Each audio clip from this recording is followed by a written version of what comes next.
puts it up for the win. Oh, my. What a play by Dirk. Step back move for the win. Got it. Inside Cruz. Up ahead, look out. Hello, Stoudemire. Oh, he stuffs.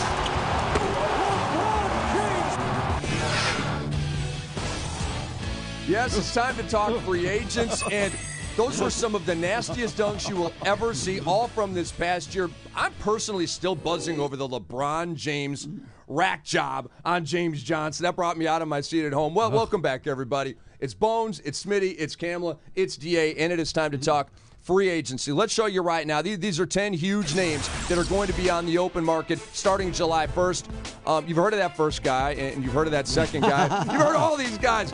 James Wade, Dirk, Bosh, Amari, Boozer, Johnson, Allen, David Lee, and Shaq. They're already millionaires, and they're about to get richer. Now, David, recently, LeBron James told Larry King that Cleveland has the edge in reacquiring him. Now, was he just telling Cleveland and Akron what they want to hear? Was he just telling the basketball world what he thinks we want to hear, or is there something to that, and where do you think he's going to go? You know, again, I'm going to say this until July 1st. Anybody that tells you they know what LeBron James is going to do is lying to you. Does he know what he wants to do? I don't think he does. I don't think he knows what he wants to do yet.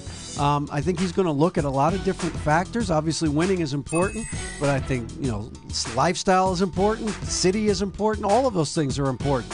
General happiness, all of those things. If you're telling me I have to pick a place now, I'm going to say the Chicago Bulls. And the reason why I say the Chicago Bulls is because I think LeBron genuinely enjoys the city of Chicago. I think he would really look forward to playing with Derrick Rose and with Joe Noah. And I think a new coach in Tom Thibodeau is a guy that's going to be a defensive guy. I think LeBron likes that. But I don't know, and I don't think anybody else does either. I understand. Bones, what do you think? Where's LeBron going, in your opinion? I'm not sure. I'm with DA. I mean, obviously, this is all going to play out. But, DA, you're definitely going to be on board with me with this thought, and I'll take the heat from the commissioner. I think that LeBron James should say, I want to start a team in Seattle. And there you go. Put a new franchise up in the Northwest. I'm with you. Call them the LeBrons. Yeah.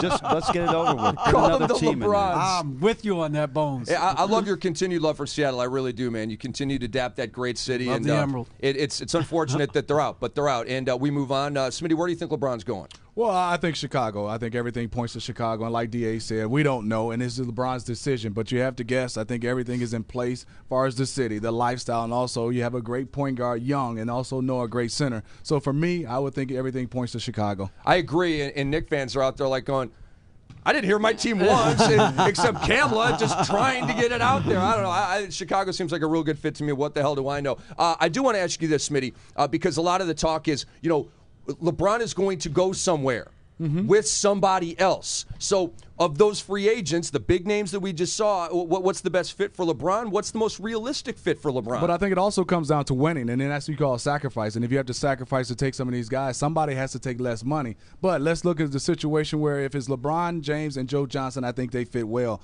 Joe Johnson can play off the basketball. He did it in Phoenix. And let's also throw in Dirk Nowitzki, two guys that really everybody talks about can solidify their career. They can get a championship. Dirk and LeBron together, I think that would be unbelievable. Dirk playing against Noah. Now he can just be Dirk floating around. You have a tough guy and rebounding in Joakim Noah. So I think those two guys, if Dirk, in my opinion, could go with LeBron, that really solidified him as a pretty good team. Interesting. If LeBron really wants to win, he can sign for the mid-level with the Lakers next year. I mean, if it's all about winning. The mid-level exception has been thrown out there. Take $35 million from the Lakers, and if you want to win. But the mid-level exception was thrown out there as a possibility for LeBron by a former colleague of ours who is now a boss with the Phoenix Suns. Let me talk to you about Wade. Let's get into his scenario a little bit. I have never gotten the impression that he was going to leave. And I like how the organization has postured it in terms of, we're the best organization in basketball. We're the best organization for Dwayne Wade. We love Dwayne Wade. He's going nowhere. I really think Cleveland needed to take the same kind of tack as Miami. So I think we agree that Wade's not going anywhere. So who is he getting to Miami to help? I think he's probably going to stay in Miami. I don't get any vibe that he's looking for Chicago or New Jersey for that matter. So, yeah, the question is, who does he play with? I think either Stoudemire or Boozer make the most sense for him there. A power forward that can really create some havoc inside, especially Stoudemire. I think Stoudemire is a great fit for him down there in Miami. Bones, let's continue talking about Amari Stoudemire. Do you think he's going to stay in Phoenix? Because they clearly want him back, but it's a money thing.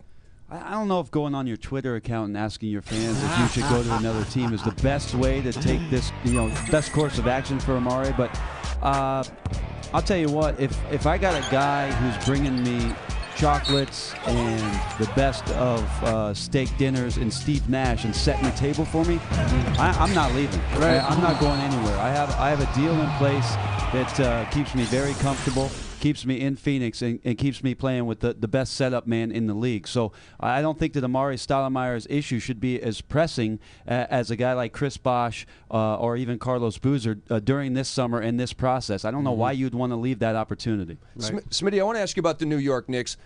They've got a ton of cap space, obviously. The entire thrust of the organization. I mean, really, they had 2 lame duck years, okay?